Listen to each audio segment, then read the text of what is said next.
and welcome to episode 6 of Could It Be podcast. I recorded the rest of today's podcast about a week ago, but at the time of recording this introduction, it is the night before I'm due to have my Explant surgery. I'm super excited and I'm very, very nervous about going into hospital tomorrow, but it all happens and I start the whole process of healing after tomorrow afternoon at some point Australian time. So I'm in Adelaide in South Australia. So I go in at 12 o'clock my time tomorrow. Hopefully I won't be waiting around for too long before I go into theatre. I will see everybody on the other side. Thank you so much for listening, and I will chat to you very soon. Enjoy today's episode. So until the age of 19, I had never had any surgeries, any stitches, or any broken bones. And my first surgery was in 2005 in September, so I had just turned 19 at the time. In the lead up to that, so in year 12 in 2004, I had been working hard at the gym to trim up a little bit, just to lose some weight in the lead up to my year 12 graduation. My friends and I were doing like weights sessions and Zumba classes, and I got to a point where I was probably around a size 12 in Australian sizes, so I was feeling very healthy, looking very healthy, but I felt like I couldn't suck my stomach in, like there was something stopping me from doing that. And I never thought anything else of it. The only other thing I probably experienced was some mild pain, which I put down to period pain at the time, so I didn't really do anything about it. The following year, so the start of 2005, I did my fitness course, and as part of the study we would go into the gym next to the institute together and do workouts, and I would get out of breath really easily. And it was strange because I was going to the gym quite a bit at the time. I was doing a lot of walking as well, and I just would get super out of breath just from really basic moves. I also noticed that I would go to the gym with my mum and we would be standing next to each other on the treadmill. So again, I was 18 around this time. Mum was in her 50s and mum was able to walk at a faster pace and at an incline than I could, because I'd get to maybe 5.2 k's an hour on the treadmill without an incline and I would get a stitch pain, so like a stabbing pain under my ribs, and I never understood why that was happening.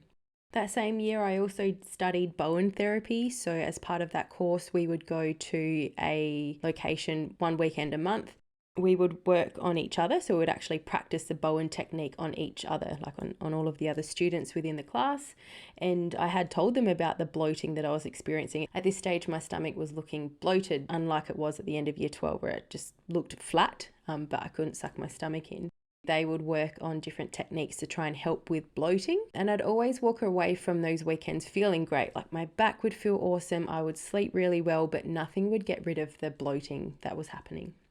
I used to be a stomach sleeper. As you can imagine, with breast implants, that still isn't happening now. But because of the way my stomach would feel, it was a really uncomfortable feeling laying on my tummy. I had to stop sleeping on my stomach.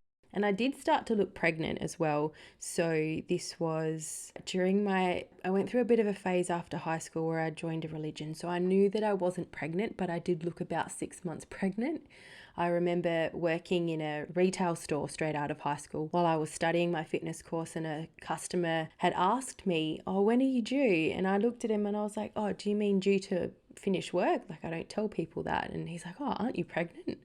And I was like, "Oh, no, I'm not." He was so shocked and upset that he had asked that, and made it awkward that he walked out of the store after paying for his items but didn't take his items with him. He came back in a few minutes later, but it was quite embarrassing for him and for me, as you can imagine too. I did go to see a GP about this, and her initial reaction was that I had just had excess gas, take my Lanta and see how you go. I did exactly that, and nothing seemed to work. So I went back to her a little while later, and I actually said to her, after chatting with my mum, maybe I've got a food intolerance which is causing this weird bloating to happen. She didn't send me off for any tests or any ultrasounds. She just gave me a referral to a dietitian, and that dietitian from memory had quite a long waiting list, and I was really impatient and I just wanted to feel normal and look normal. So I decided to go to a different GP, which is one that I stuck with for years until she retired. And she had a look, she asked me a few questions, and she was obviously quite concerned but didn't show that. So she sent me off for an urgent ultrasound. So I think I went to see this GP on a Monday. I had the ultrasound pretty quickly after that, and normally they don't tell you your results while you're in the ultrasound room, but the radiographer went to get the radiologist so that they could talk to me about what they'd found, and they're like, look, you have a massive cyst in there. It is taking up your entire abdominal section, and you will need surgery, obviously, to have this removed.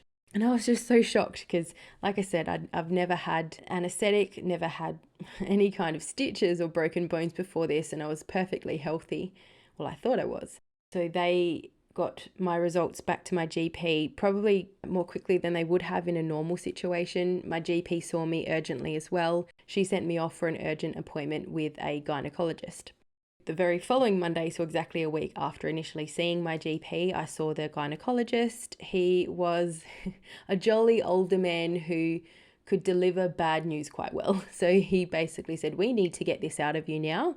There is a chance that you will lose your ovary because of this, because there's quite a large ovarian cyst that is on that ovary. How does Wednesday sound? I laughed in his face because I thought he was joking, and he's like, no, I mean, like, can you come in for surgery on Wednesday? I was very fortunate that I was under my parents' private health cover, so got straight into a private hospital within that 2 days. I didn't have enough time to really process the massiveness of it. Mum created the little routine of buying new pajamas before going in for surgery. So that was the first thing that we went to do together. I went to tell my workplace, so I had started a new job on that Monday that I saw the specialist, and I went back to them straight after the appointment and with my mum, and just basically said, look, I know I've just started this new job, but I need to have major surgery on Wednesday. I understand if you can't keep the role for me. So there was a few things to tick off the list there. I remember it being quite an early check-in time, and I was in for surgery before 10 a.m. When I came out, they wheeled me into my room, and my mum was waiting there for me, and I kept telling her that I loved her and how beautiful she was. She's like, Bianca, just sleep, please. But yeah, so the cyst was a 7.6 kilogram ovarian cyst. There were 2 types of cyst there. So there was a large one. I can't remember the exact name of that type of cyst, but then inside that one was a dermoid cyst or a teratoma. That included muscle, lung, and cartilage tissue. Please do yourself a favor, and if you're squeamish, do not Google dermoid cysts because they are disgusting. I had never done that until in the last year or so, and I was just grossed out by what my body created. The large cyst was around 30 centimeters long. It went from my sternum to my pelvis, so I had quite a large vertical scar. I had 27 staples that held me together. It was my left ovary and my fallopian tube that were removed as part of that surgery. I was in hospital for around 8 days, and I was off of work and exercise for 6 weeks in total. I remember wanting to get up to have a shower the day after the surgery, and then I had 2 nurses come into the room to try and help me, but I had been through something so huge that as soon as I sat upright, the colour drained from my face and I felt so ill. And the nurse just said to me, look, let's give you a bed bath today and we will see how we go tomorrow. I remember the day that I could shower, I had 1 nurse helping me because I was a little bit stronger at this point. There was a mirror on the way to my shower, so I asked her if I could just stop there for a second just to see how I looked, because I had been used to this big bloated belly protruding from the front of me, and I was a little bit emotional when I saw what I looked like because I was back to looking normal again. And I was tiny. I forgot that, I could have a waist. As well as a 7.6 kilo cyst, I did lose another 4 kilos in hospital because of where the cyst was. It was pushing against all of my organs, like it pushed things up, back and down. So when I did eat, I felt really unwell for the first week. So I did try my hardest to eat. The hospital food was great. I did try my hardest to eat it, but I just felt so ill that I couldn't finish a meal. So I did walk out of hospital about 12 kilograms lighter than when I went in. And that's probably the lightest I've been as an adult. And I've never been back there. That's okay. My specialist also told me after this surgery that there is only a 10% chance of it reoccurring in women. So a 10% chance of the dermoid cysts happening again. Little did I know at the time that this was just the beginning of the number of surgeries I would go through over the years. So, following on from my first surgery, I had my breast implant tissue expanders put in the November of that same year, so November 2005. And then in the following year, in July in 2006, I had my breast implants done, and I do go through this in episode 1 if you haven't heard it yet. Then in 2009, I started to experience some pain in my lower abdomen on the right hand side. At this stage, I was around 22 years old. I went to my GP and she referred me straight away for an ultrasound, and that came back that I had a growth on my right ovary. So I went off to the same specialist again and he booked surgery in to take the growth away. I had another dermoid cyst removed. This time it had brain, skin, and hair tissue in it. Apparently, it was covered in a bit of hair. From memory, it was, again, disgusting, but my body created it. The scar for this one was a horizontal scar, so similar to where somebody would have a cesarean section scar if they're having a baby via cesarean. I was in hospital for around 5 or 6 nights, so not as long as the first time, and recovery was 6 weeks. And I recovered really well from the surgery. I bounced back right at the 6-week mark. I was able to go straight back into the gym and back into doing everything that I had been doing before the surgery. A bit later on that year, I had my wisdom teeth removed via a general anaesthetic. That counts, doesn't it? So next, in 2012, I had the same pain in the same area. So I got referred again for another ultrasound, which showed a growth again on my right ovary. Went back to my same specialist and he wanted me to explore my options as I hadn't had children at this stage. I was 25 and the surgery was quite risky, so there was a risk that he would have to remove my remaining ovary and I would then go through surgical menopause. He wanted me to look at my options. He referred me on to a fertility specialist and I had 2 more surgeries to have eggs frozen. So I had to complete the course of injections required for freezing your eggs. I did that on my own at 25, so it was quite daunting, but you get put in that situation and you just do what you can to get through it. In the first round, there was an anaesthetist who was quite a big personality, and apparently while I was under, I think it was like a twilight sleep for this one, I had told him that I would sing Maroon 5 and Paramore for him, and he was in the recovery room with me waiting for me to sing for him. So I did 2 courses of that, and in both of those rounds I got 12 healthy eggs out of each round.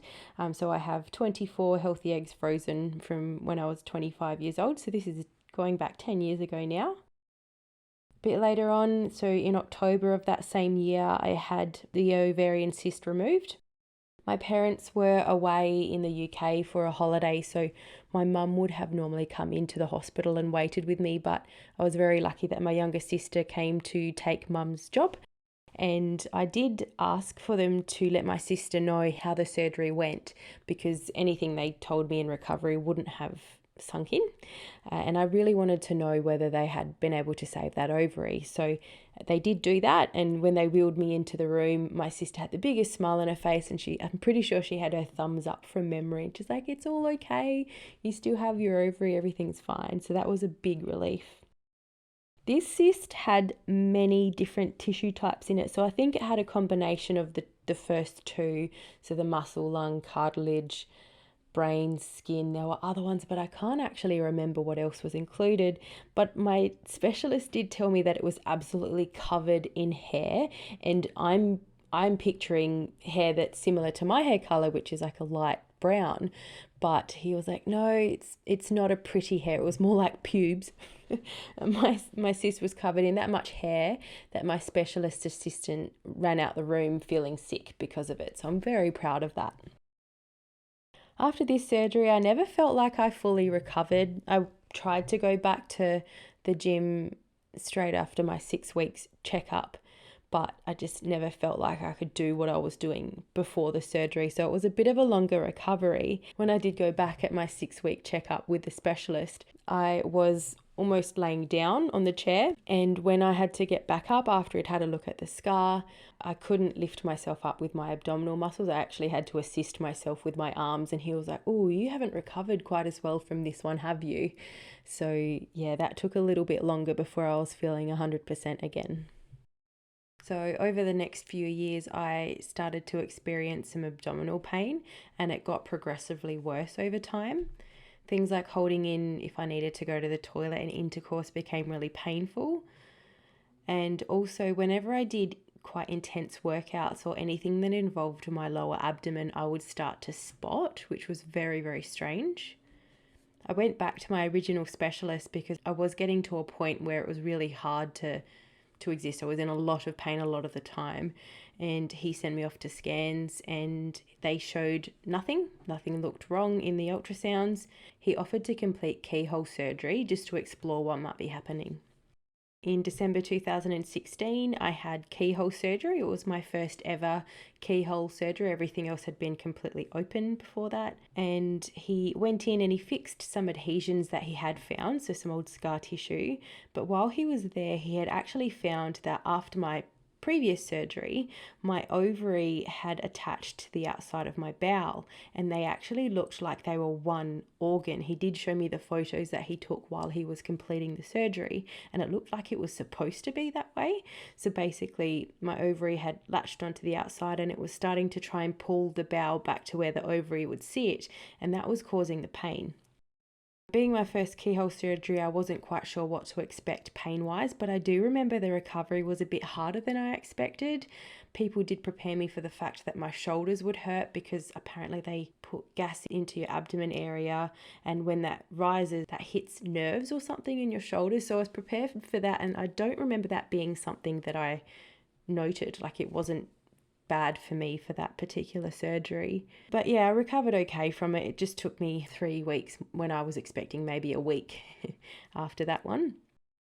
That particular specialist thought it would be too risky to try and separate my ovary from my bowel, so he actually referred me on to another gynecologist who is a specialist in keyhole surgery, and I went to see him within the next few months. He sent me off for some scans as well, so it's not just a normal ultrasound, it's like a specialist imaging centre that I went to just to see what was happening. And he did tell me in the lead up to my surgery that I most likely had polycystic ovarian syndrome as well, because of the number of follicles that were showing on the outside of my ovary at the time. In May 2017, I had another keyhole surgery where the doctor removed my ovary from my bowel, and that was a successful surgery. He did also put mesh on the outside of my ovary so that it wouldn't happen again while I was recovering from surgery. I remember the recovery pain from this particular keyhole surgery being less pain that I had learned to live with in the years leading up to this, and it was just crazy that I had got used to it. And this is where it comes back to my breast implant illness symptoms. This is stuff that I've been getting used to over the years, just thinking, oh, I'm getting old, oh, it might be this. Like, you just don't do that. If something doesn't feel right, go to your doctor, go to another doctor, get a second opinion, go off for the relevant scans and tests to see what's wrong, because you're not meant to live in pain like that. So my specialist also mentioned that while he was in there taking the ovary away from the bowel, that I had some endometriosis in there as well. And throughout all of this, I guess, knowing that I'd had the ovarian cysts and they'd reoccurred twice when they should only reoccur in 10% of women once, I was a bit of an exception to the rule. There were these things in the back of my mind, like, at least I don't have polycystic ovarian syndrome, at least I don't have endometriosis, and I was facing having these as well. And this was where my fertility was, the story of my fertility was probably ending. I've got one ovary, it's been through so much surgery, my body has been through so much. So if I get bloated now, I'm in a lot of pain, and it hurts more than I assume it would for somebody who hadn't had multiple surgeries where they have their abdominals cut open. So I don't feel like I'd be able to carry a child without a lot of pain. So I've made the decision that I do not want children. But before I had come to this decision, I was very lost. Like, I was like, what is my life going to be if I'm not having a family? And I didn't realize how much I was struggling with that. And randomly, one of my friends invited me to a women's healing circle where we sort of sat down and did some guided meditation, some colouring in. And the lady that was running the night, she actually did some Reiki really quickly on each of the people that were participating. And she was with me for a few seconds and she just popped her hands gently on my shoulders and said to me, "You need to learn to love yourself again." And it was like a light bulb moment where I had realized that I'd started to hate myself for what my body had been through, yet none of it was my fault. And that was a big turning point for me. So I started to think about, okay, my future won't be children, but I can still have a great life. Like, I'm a dog mum. I have 2 amazing dogs that I adore, 2.5 because my partner has a dog as well. And, you know, my career, like, I love my job and I'm constantly finding ways to learn and make myself better at what I do. I want a house that I look forward to coming home to. So I've started renovations on my home and eventually will buy another house where I say that I'll buy something that doesn't need any work doing to it, but I know I will. I need to constantly be improving things. So, you know, I want those other things in life. So I guess the big takeaway for anyone listening to this is, don't assume that somebody's pathway in life is going to be the typical shopping list: get married, have kids, buy a house, that kind of thing. Like, some people don't want children, some people can't have children, and it's a really hard thing for some people to talk about. So the amount of people that have said to me, "Oh, when are you having kids?" Like, I have now got to a point where I will just be upfront, like, I can't have children. I've decided not to have them as well. I like being a dog mum and the crazy auntie as well. I've got nieces and nephews that I adore. So yeah, it took a bit of time, but I did sort of rebuild my confidence back in what I was going to do in life. So I'm really glad that I got to that point. After that, so as part of the process to getting diagnosed with irritable bowel syndrome, my GP was doing different tests and stuff in the lead up to that. She basically said, look, if it's not your ovary, we did an ultrasound, there's no issue with my ovary at this stage. Next, we'll have a look at your bladder. So I went off for urine tests. I went off for a cystoscopy. So that's the last procedure I've had. And that came back all clear. And then it was after that I went to see the dietitian and we found that I had IBS. That is 11 procedures in 12, 13 years or so. So quite a lot and quite a varied history of surgery. And my breast explant surgery will be number 12. I am hoping it's the last one for a very long time, but you never know what might happen. But yeah, I'm looking forward to having that done. It is a week away today. And yeah, I'm nervous. I'm excited. I'm hoping it all goes really well. And I'm looking forward to keeping you up to date with how things go after the surgery.